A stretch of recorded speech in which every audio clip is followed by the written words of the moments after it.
Une cinquième journée pour Léa Bédard-Beaulieu qui participe à la COP 15 sur la biodiversité à Montréal. Celle-ci s'est jointe à une délégation de 130 jeunes de partout sur la planète.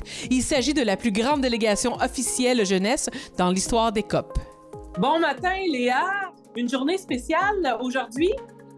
Oui, vraiment très spéciale. En fait, aujourd'hui, c'était la journée dédiée à la jeunesse à la COP 15.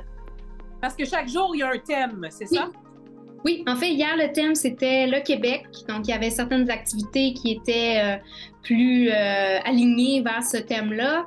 Là, ensuite, il y a eu la journée jeunesse. Puis, il va y avoir aussi d'autres journées thématiques. Je sais qu'il va y en avoir une sur la business, entre autres. Donc, le rôle qu'ont à jouer les entreprises dans les questions environnementales. Puis, il y a d'autres thématiques aussi là, que je ne connais pas encore par cœur, mais que je vais découvrir.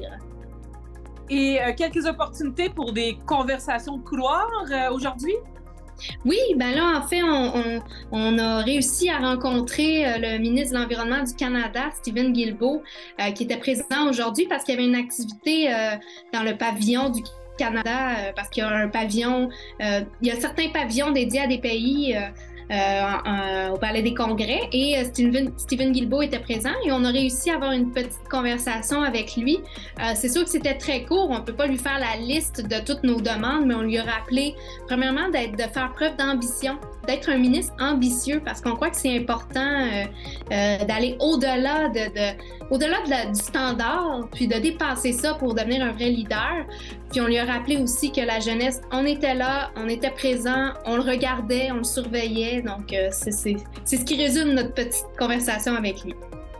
On a bien hâte d'en savoir plus. C'est un rendez-vous demain? Oui, c'est un rendez-vous.